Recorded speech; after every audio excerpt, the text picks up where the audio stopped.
ಇನ್ನು ಬೆಂಗಳೂರಿನಲ್ಲಿ ರಾಜ್ಯ ಸರ್ಕಾರ ಮತ್ತು ಸಾರಿಗೆ ಇಲಾಖೆಯ ಅನುಮತಿ ಇಲ್ಲದೆ ಇದ್ರೂ ಕೂಡ ಈ ಬೈಕ್ಗಳು ಟ್ಯಾಕ್ಸಿಗಳಾಗಿ ಬಾಡಿಗೆ ಹೊಡಿತಾ ಇರೋದ್ರಿಂದ ಬಾಡಿಗೆಯನ್ನೇ ನಂಬಿಕೊಂಡಿರ್ತಕ್ಕಂಥ ಕ್ಯಾಬ್ ಆಗಿರ್ಬೋದು, ಟ್ಯಾಕ್ಸಿ ಆಗಿರ್ಬೋದು, ಆಟೋ ಚಾಲಕರು ಇವರೆಲ್ಲರಿಗೂ ಕೂಡ ತುಂಬ ಸಂಕಷ್ಟ ಆಗ್ಬಿಟ್ಟಿದೆ. ಹಾಗಾಗಿ ಈ ಬೈಕ್ ಟ್ಯಾಕ್ಸಿಗೆ ಇತಿಶ್ರೀ ಹಾಡೋದಕ್ಕೆ ರಾಜ್ಯ ಸರ್ಕಾರ ಮತ್ತು ಸಾರಿಗೆ ಇಲಾಖೆ ಮುಂದಾಗಿದೆ. ಹೇಗೆ ಅಂತ ನೋಡೋಣ ಬನ್ನಿ. ಇಂದಿನಿಂದ ಬೈಕ್ ಟ್ಯಾಕ್ಸಿ ಓಡಿಸಿದ್ರೆ ಹುಷಾರ್, ಬೈಕ್ ಸೀಸ್ ಜೊತೆಗೆ ದಂಡ ಕೂಡ ಕಟ್ಟಬೇಕಾಗತ್ತೆ. ಸಿಲಿಕಾನ್ ಸಿಟಿಯ ದಶ ದಿಕ್ಕಿನಲ್ಲೂ ಆರ್ಟಿಒ ಕಾರ್ಯಾಚರಣೆ. ಎಸ್, ನಿನ್ನೆ ಸಿಲಿಕಾನ್ ಸಿಟಿಯ 32ಕ್ಕೂ ಹೆಚ್ಚು ಚಾಲಕ ಸಂಘಟನೆಗಳ ಹೋರಾಟ ಉಗ್ರ ರೂಪ ಪಡೆದಿತ್ತು. ಶಾಂತಿನಗರದ ಸಾರಿಗೆ ಕಚೇರಿಯ ಮುಂದೆ ವಿವಿಧ ಬೇಡಿಕೆಗಳನ್ನು ಈಡೇರಿಸೋಕೆ ಮನವಿ ಮಾಡಿ ಸಾಕಾಗಿದ್ದ ಚಾಲಕರು ನಿನ್ನೆ ಸಾರಿಗೆ ಕಚೇರಿಗೆ ಮುತ್ತಿಗೆ ಹಾಕಿದ್ರು. ತಮ್ಮ ಪ್ರಮುಖ ಬೇಡಿಕೆಗಳನ್ನ ಸಾರಿಗೆ ಇಲಾಖೆ ಬಗೆಹರಿಸೋ ತನಕ ಕಚೇರಿ ಬಿಟ್ಟು ಹೋಗಲ್ಲ ಅಂತ ಪಟ್ಟು ಹಿಡಿದು ತಮಗಾಗ್ತಾ ಇರುವ ಅನ್ಯಾಯವನ್ನ ಹೇಳ್ಕೊಂಡು ಮನವಿ ಕೂಡ ಮಾಡಿದ್ರು.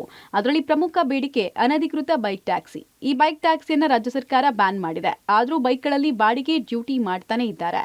ಅದಕ್ಕೆ ಕಡಿವಾಣ ಹಾಕಲೇಬೇಕು ಅಂತ ಚಾಲಕರು ಹೋರಾಟ ಮಾಡಿದ್ರು. ಹೋರಾಟಕ್ಕೆ ಮಾಡಿದ ಸರ್ಕಾರ ಇಂದಿನಿಂದ ವಿಶೇಷ ಕಾರ್ಯಾಚರಣೆ ಮಾಡುವುದಾಗಿ ಹೇಳಿದೆ. ಎಲೆಕ್ಟ್ರಿಕ್ ವೆಹಿಕಲ್ಸ್ ಏನಿದೆ ಅದನ್ನು ನಾವು ಸರ್ಕಾರ ಹಿಂಪಡೆದಿದೆ. ಬೈಕ್ ಟ್ಯಾಕ್ಸಿ ಎಲೆಕ್ಟ್ರಿಕ್ ವೆಹಿಕಲ್ಸನ್ನು ಅದರ ಮೇಲೆ ಖಂಡಿತ ಕ್ರಮ ಕೈಗೊಳ್ಳುತ್ತೇವೆ. ಅಪಾರ್ಟ್ ಫ್ರಮ್ ರ್ಯಾಪಿಡೋ ಯಾರ್ಯಾರು ಎಲೆಕ್ಟ್ರಿಕ್ ಬೈಕ್ ಟ್ಯಾಕ್ಸಿ ಯಾರೇ ಇರಲಿ ಆಪರೇಟ್ ಮಾಡ್ತಿದ್ರೆ ಅವ್ರ ಮೇಲೆ ಕಠಿಣ ಕ್ರಮ ಖಂಡಿತ ಕೈಗೊಳ್ಳುತ್ತೇವೆ. ನಾವು ವಿಶೇಷ ತನಿಖಾ ತಂಡಗಳನ್ನು ರಚಿಸಿ ಈ ಎಲೆಕ್ಟ್ರಿಕ್ ಬೈಕ್ ಟ್ಯಾಕ್ಸಿ ಪಡೆದ ಮೇಲೂ ಯಾರು ಆಪರೇಟ್ ಮಾಡ್ತಾ ಇದ್ದಾರೆ ಅಂಥವ್ರ ವಿರುದ್ಧ ಕಠಿಣ ಕ್ರಮ ಕೈಗೊಳ್ಳುತ್ತೇವೆ. ಯಾರೂ ಮಾಡೋಂಗಿಲ್ಲ, ಅವ್ರಿಗೆ ಪರ್ಮಿಷನೇ ಇಲ್ವಲ್ಲ. ಅವರಿಗೆ ಬಾಕಿಯವರಿಗೆ ವೈಟ್ ಬೋರ್ಡ್ ವೆಹಿಕಲ್ ಯೂಸ್ ಮಾಡಲಿಕ್ಕೆ ಪರ್ಮಿಷನ್ನೇ ಇಲ್ಲ, ಹಾಗೆ ಅವ್ರು ಮಾಡ್ಲಿಕ್ಕೆ ಬರೋದಿಲ್ಲ. ಇದೇ ಎಲ್ಲ ಹೋದ ವಾರನೂ ಈ ವಾರನೂ ಸ್ಕ್ವಾಡ್ಸ್ ಮಾಡ್ತಾ ಇದ್ದೇವೆ. ಸ್ಕ್ವಾಡ್ ಖಂಡಿತ ಮಾಡ್ತೇವೆ.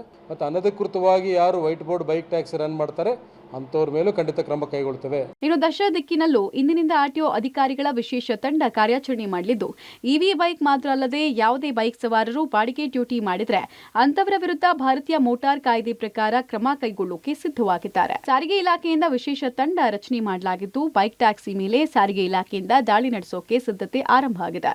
ಹಾಗಾದ್ರೆ ಎಷ್ಟು ಟೀಮ್ ಮಾಡಿ ಇಂದಿನಿಂದ ಕಾರ್ಯಾಚರಣೆ ಮಾಡುತ್ತೆ ಅಂತ ನೋಡೋದಾದ್ರೆ 11 ಆರ್ಟಿಒಗಳಿಂದ ರೇಡ್ಗೆ ಸಿದ್ಧತೆಯನ್ನ ಮಾಡಿಕೊಳ್ಳಲಾಗಿದೆ. ಬೆಂಗಳೂರು ಪ್ರಾದೇಶಿಕ ಸಾರಿಗೆ ಅಧಿಕಾರಿಗಳ ಕೇಂದ್ರ ಕಚೇರಿ, ಬೆಂಗಳೂರು ಪ್ರಾದೇಶಿಕ ಸಾರಿಗೆ ಅಧಿಕಾರಿಗಳ ಪಶ್ಚಿಮ ಕಚೇರಿ, ಪೂರ್ವ ಕಚೇರಿ, ಬೆಂಗಳೂರು ಪ್ರಾದೇಶಿಕ ಸಾರಿಗೆ ಅಧಿಕಾರಿಗಳ ಉತ್ತರ ಕಚೇರಿ, ಬೆಂಗಳೂರು ಪ್ರಾದೇಶಿಕ ಸಾರಿಗೆ ಅಧಿಕಾರಿಗಳ ದಕ್ಷಿಣ ಕಚೇರಿ, Jnanabharathi RTO, KR Puram RTO, Electronic City RTO, Yelahanka RTO, Chandapura RTO, Devanahalli ಆರ್ಟಿಒಗಳಿಂದ ಬೈಕ್ ಟ್ಯಾಕ್ಸಿ ಮೇಲೆ ರೇಡ್ ನಡೆಸೋಕೆ ಸಿದ್ಧತೆ ಆಗಿದೆ. ವಿಶೇಷ ತನಿಖಾ ತಂಡದಲ್ಲಿ ಒಬ್ಬರು ಆರ್ಟಿಒ ಅಧಿಕಾರಿ ಜೊತೆಗೆ 2 ಸಹಾಯಕ ಸಿಬ್ಬಂದಿ ಹೋಮ್ ಗಾರ್ಡ್ ಇರ್ತಾರೆ. ಆದರೆ ಈ ವಿಶೇಷ ತಂಡ ಸಂಪೂರ್ಣವಾಗಿ ಅನಧಿಕೃತ ಬೈಕ್ ಸೇವೆಗೆ ಬ್ರೇಕ್ ಹಾಕುತ್ತಾ ಎಂದು ಕಾರ್ಯಾಚರಣೆ ಮಾಡಿ ಸುಮ್ಮನಾಗತ್ತಾ ಅನ್ನೋದನ್ನ ನೋಡ್ಬೇಕಾಗತ್ತೆ. Maruti Public TV, Bengaluru.